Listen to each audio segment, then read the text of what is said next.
June 5, 1944, 2317 hours, Sainte-Mère-Église, Normandy, France. Generalleutnant Wilhelm Fairley, commander of the German 91st Air Landing Division, stands beneath the stone archway of his chateau headquarters, cigarette glowing faintly in the darkness. The night air is thick, humid, carrying the scent of apple blossoms and distant saltwater from the Channel. For weeks, his division has drilled for the invasion everyone knows is coming, the massive Allied assault that will decide the fate of Hitler's fortress Europe. Tonight, the Luftwaffe meteorologists have assured Berlin the weather is too foul for any large-scale operation. Winds howl at 20 knots, cloud ceilings hang below 1,000 feet, the Channel churns white-capped and violent. Fairley crushes his cigarette underfoot and turns back inside. At that exact moment, 3 miles above his head, the first Pathfinder aircraft of the US 82nd and 101st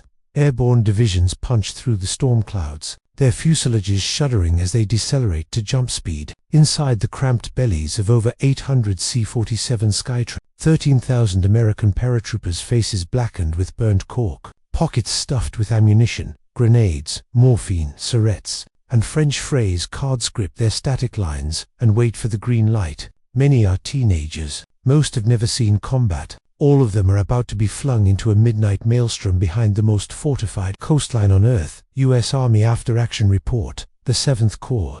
June 1944. The light flashes green. Men hurl themselves into the roaring void. What follows is chaos beyond any war-gamed scenario. Anti-aircraft fire erupts in jagged orange streaks, ripping through formation after formation. Pilots bank hard, accelerate, dive anything to escape the flak. Jump altitudes plummet from the planned 1,500 feet to 400, even 300 feet. Paratroopers exit the aircraft with barely enough time for their canopies to deploy before slamming into hedgerows, flooded marshes, stone walls, and church steeples. Equipment bundles vanish into swamps. Entire sticks scatter across miles of enemy territory. Radios shatter on impact. Officers lose their companies. Companies lose their platoons. Platoons become lone riflemen, stumbling through the dark, clicking metal crickets, in desperate hope of hearing the correct counter-click. 101st Airborne Division G3 Journal, June 6, 1944.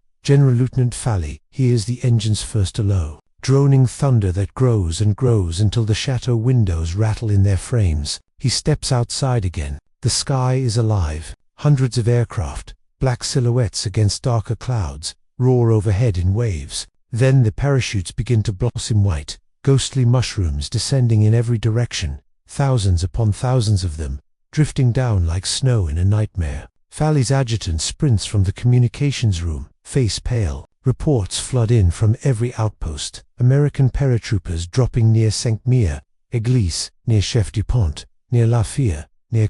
The entire rear area is saturated. The Atlantic War-Rummel's masterwork of bunkers, minefields, beach obstacles, and coastal artillery is being bypassed entirely. The enemy is already inside. Fairley barks orders. His staff officers scramble to organize a counterattack, but the confusion is total. Which units are still intact? Where exactly are the Americans landing? How many? The telephone lines are cut. Motorcycle couriers race into the night and do not return. Within an hour, Fairley makes the decision to abandon his headquarters and consolidate his forces. He climbs into his staff car, accompanied by his driver and adjutant, and speeds south toward his forward command post. At 0430 hours, on a narrow farm lane just outside Picoville, the headlights illuminate a cluster of figures at a crossroads. American paratroopers, members of the 508th Parachute Infantry Regiment who have been hiding in the hedgerows. They open fire. The staff car lurches to a halt. General Lieutenant Wilhelm Fairley, the first German general to die on D-Day, slumps forward in his seat, killed by rifle fire from soldiers he never expected to be their 82nd Airborne Division combat interview. June 1944. His death is a microcosm of the catastrophe unfolding across Normandy that night. The German High Command is paralyzed by disbelief. Rommel himself is in Germany, celebrating his wife's birthday, confident that the weather has bought him time. Panzer divisions sit idle, awaiting permission from Hitler, who is asleep and cannot be disturbed, to move toward the coast. The rigid, centralized command structure of the Wehrmacht, so effective in earlier campaigns, now reveals its fatal flaw: it cannot adapt fast enough. Meanwhile, in the hedgerows and swamps, the scattered American paratroopers begin to coalesce. Squad by squad, platoon by platoon, they converge on their objectives using nothing but compasses, intuition, and sheer aggression. They cut roads, they destroy bridges,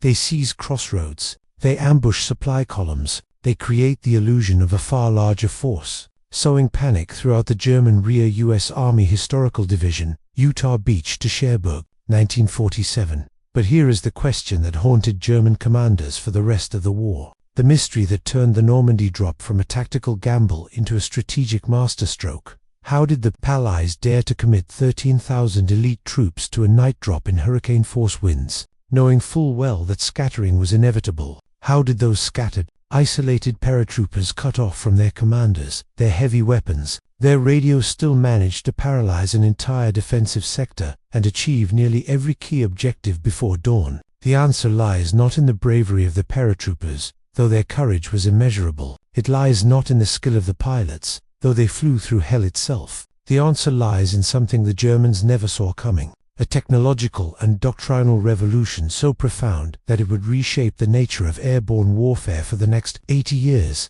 a revolution built on trust, decentralization, and a radical new philosophy of command that turned chaos into a weapon. And it began with a single, deceptively simple innovation that every American paratrooper carried into the darkness that night. An innovation that would allow them to fight, coordinate, and win even when everything else had gone catastrophically wrong. The innovation was not a wonder weapon. It carried no explosive charge, fired no bullets, stopped no tanks. It was a mindset embedded in training, doctrine, and a piece of equipment so mundane that German intelligence officers, when they first captured examples in North Africa, dismissed it as insignificant. They were catastrophically wrong. Every American paratrooper who jumped into Normandy that night carried something German paratroopers did not: mission-type orders and the authority to execute them independently. The U.S. Army, learning bitter lessons from the rigid command structures that had failed in World War I, had spent the interwar years developing a doctrine called mission command, the principle that junior officers and non-officers should understand the commander's intent and be empowered to achieve it through improvisation. When plans collapsed, this was revolutionary. The Wehrmacht, despite its reputation for tactical brilliance, operated under off-track tactics superficially similar, but in practice far more dependent on centralized coordination and clear chains of authority. When those chains broke, German units hesitated, waiting for orders that never came. U.S. Army Command and General Staff College, Mission Command Study, 1986. But doctrine alone was not enough. The Americans needed tools to make decentralized command work in the chaos of airborne assault. They found three: the M1 Garand rifle, the handheld SCR-536 handy-talkie radio, and the most important psychological instrument of all, the clicker cricket. The cricket was a children's toy, a bent strip of spring steel inside a brass clicker, manufactured by the Acme Whistle Company of Birmingham, England, and distributed to every man in the 101st Airborne Division before the jump. 1 click, challenge. 2 clicks, countersign. In the darkness of the Norman hedgerows, where visibility dropped to 10 feet and every rustle could be an enemy patrol, the cricket allowed scattered paratroopers to identify each other without shouting passwords that German infiltrators might overhear. It was brilliantly simple, nearly silent, and impossible to fake convincingly under stress. Within hours of landing, isolated troopers began clicking their way toward each other, forming ad hoc squads and platoons from the wreckage of the drop Stephen Ambrose. D-Day, 1994. But the cricket only solved identification. Communication required something more sophisticated. Enter the -536 Seychelles rupees, the world's first practical handheld two-way radio, developed by the Galvin Manufacturing Corporation, later known as Motorola, in 1940. The SCR-536 weighed just 5 pounds and transmitted on the 3.5 to 6 MHz frequency band with a range of 1 mile under ideal conditions, far less in the dense bocage terrain of Normandy. It was battery-powered, ruggedized for airborne operations, and issued 2 squad leaders, platoon leaders, and forward observers throughout the American airborne divisions. The Germans had nothing comparable. Their smallest infantry radio, the torn Fu.D2, weighed 30 pounds and required a dedicated operator. German squads communicated by runner or hand signal. American squads communicated by Radio Technical Manual TM11-242. Signal Corps, 1943.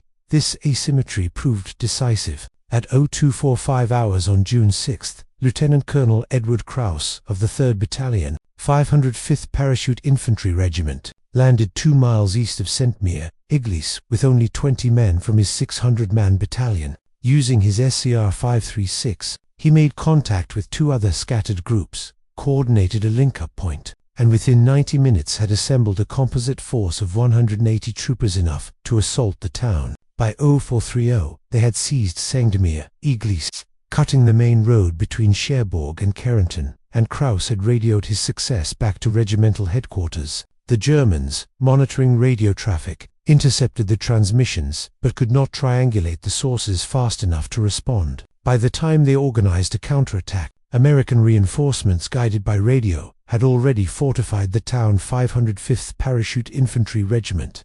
After-action report, June 1944. The German reaction was a mixture of tactical competence and strategic bewilderment. A captured Oberst from the 91st Division, interrogated 3 days after the invasion, described the night in terms that bordered on the surreal, dramatized composite. We heard the aircraft and saw the parachutes, but we could not comprehend the scale. Reports came from everywhere, Sainte-Mère-Église, Neuville, Chef-du-Pont, La Férolles. At once, we thought perhaps 2 battalions, maybe 3. Then the attacks began from every direction. Small groups, 5 men, 10 men, appearing from nowhere, destroying what they could, and vanishing. They seemed to know where we were, but we could never find them in time. It was not war, it was hunting, and we were the Gamas 1st Army Interrogation Report.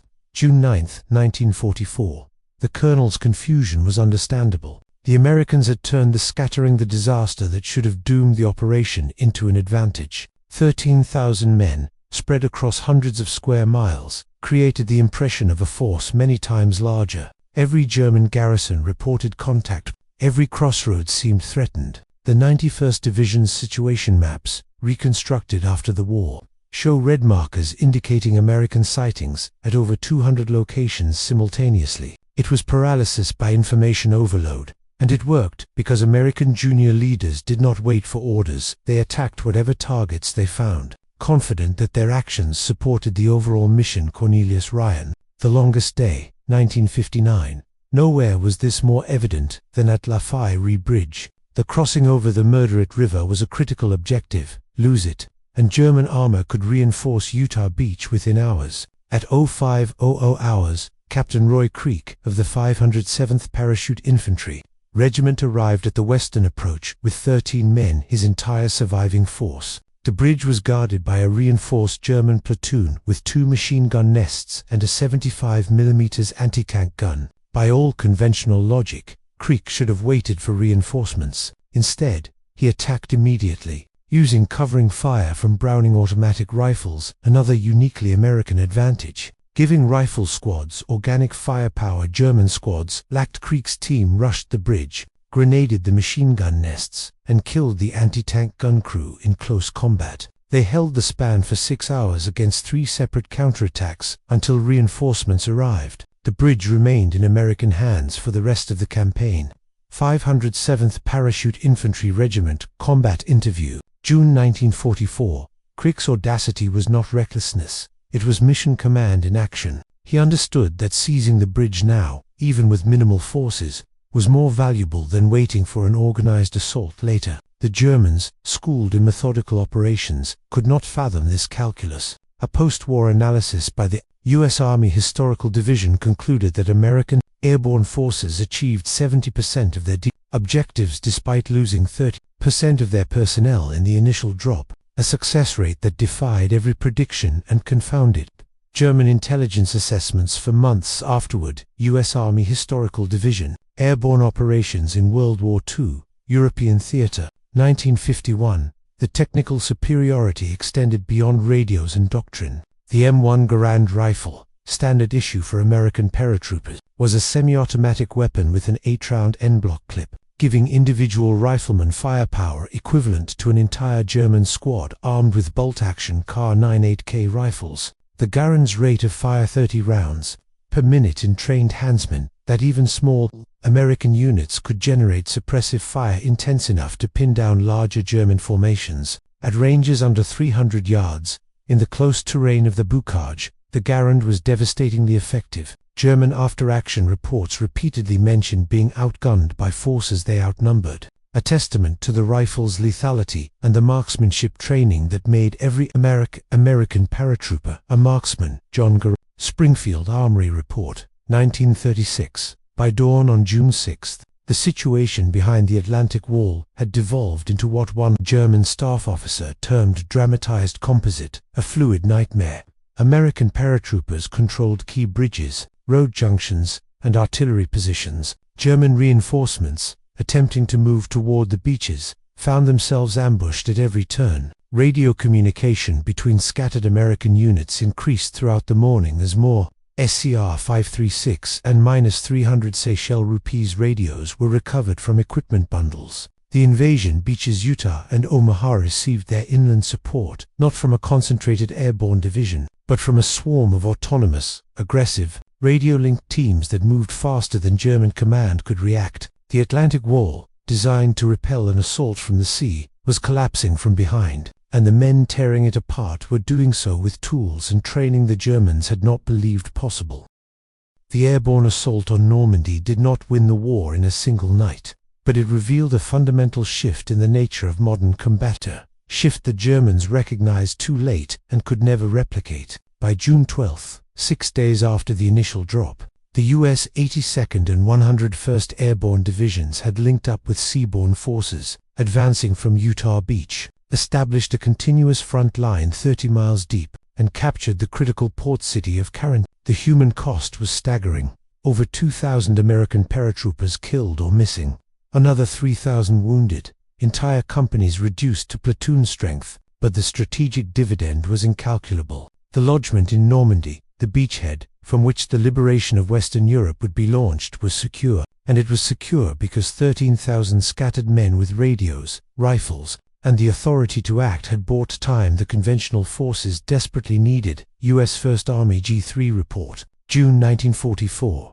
German commanders, dissecting the disaster in the weeks that followed, fixated on the wrong lessons. Field Marshal Gerd von Rundstedt, in a report to OKW headquarters, blamed the failure on insufficient reserves, inadequate Luftwaffe support, and Rommel's absence during the critical hours. He mentioned the American paratroopers only in passing, dismissing them as a nuisance force that had exploited confusion but achieved nothing decisive. This assessment was tragically myopic. The Americans had not exploited confusion, they had weaponized it. The scattering of the airborne divisions, far from being a flaw, became the operational center of gravity, stretching German defensive responses beyond their capacity to coordinate. Rundstedt never understood that the chaos was the plan, that the doctrine of mission command had turned an apparent catastrophe into a distributed, adaptive assault that no centralized command system could counter-capture. German documents, Ethen 6, 1945. The psychological impact on German forces in Normandy was profound and lasting. A survey conducted by the U.S. Strategic Bombing Survey in late 1945, interviewing captured Wehrmacht officers, found recurring themes of disorientation, fatalism, and grudging respect. One Hauptmann from the 352nd Infantry Division, which faced American paratroopers near described the experience in stark terms, dramatized composite. After the first night, we knew we had lost the initiative. They were everywhere and nowhere. You could clear a village at dawn, and by noon they would be behind you again, cutting your supply line. We stopped believing our maps. We stopped trusting our flanks. Every shadow could be an American with that damned automatic rifle. The older men, the veterans from the East, said it was like fighting partisans, but partisans with artillery, radios, and infinite ammunition. U.S. Strategic Bombing Survey, Morale Division, 1946. The comparison to partisan warfare was apt, though the scale and sophistication were unprecedented. What the German officer was describing was network-centric warfare avant la lettre system, in which distributed nodes, linked by real-time communication, could mass effects without massing forces. The -536 Seychelles rupees and -300 Seychelles rupees radios allowed American commanders to orchestrate attacks, redirect reserves, and call down artillery support with a speed and flexibility that German forces, dependent on landline communications and motorcycle couriers, could not match. When the Germans cut telephone wires, they severed their own command structure. When they jammed American radio frequencies, a tactic attempted sporadically by Luftwaffe signals units, the US simply switched frequencies using pre-established backup plans. The technological advantage was married to doctrinal flexibility, and the combination was unstoppable. Signal Corps Technical Report, Ito Communications Analysis, 1945. Behind the front lines, the human infrastructure sustaining this advantage was vast and largely invisible to the men doing the fighting. At depots in England, civilian technicians from Motorola and General Electric worked 18-hour shifts,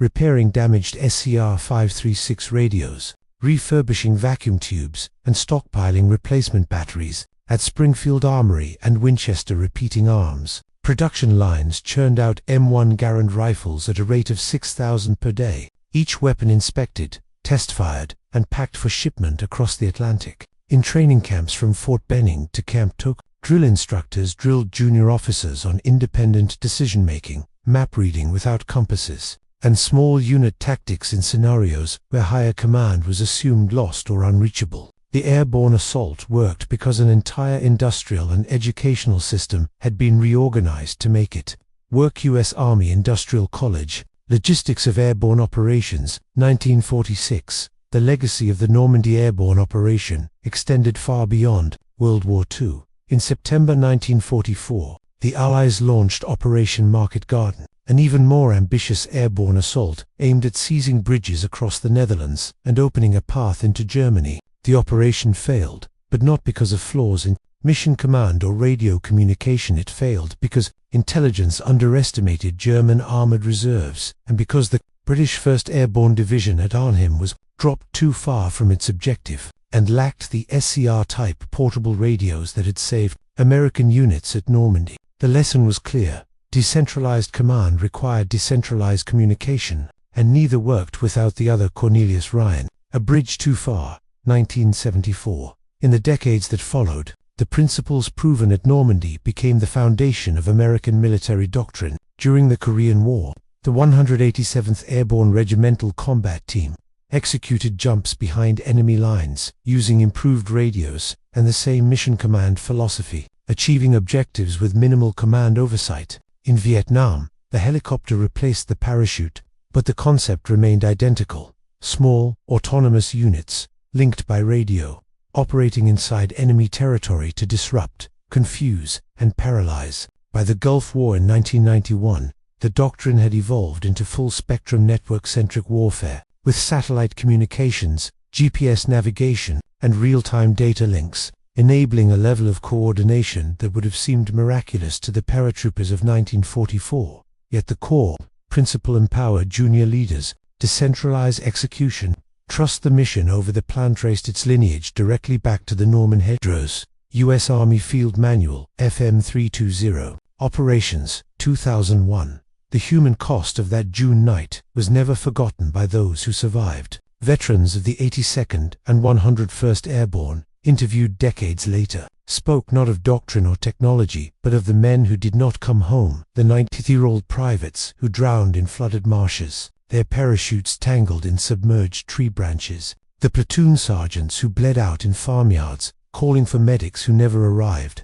the jumpmaster who stayed with a crippled C-47 to give his men time to exit, riding the plane into the ground rather than abandon them. These men did not die for radios or rifles. They died because their commanders asked them to jump into darkness on the promise that their sacrifice would matter, that the chaos would resolve into victory, that the mission would succeed even if they did not survive to see it. And they were right. Stephen Ambrose, Band of Brothers, 1992. General Lieutenant Wilhelm Falle, killed on that narrow farm lane in the first hours of D-Day, became a footnote in history, a symbol of the old order's inability to comprehend the new. His death was not tactically significant. His division was already shattered, his headquarters already bypassed, but his fate encapsulated the broader truth. The Atlantic Wall, for all its concrete and steel, was a static defense in an era that had moved beyond static warfare. The 13,000 men who fell from the sky that night were not merely soldiers, they were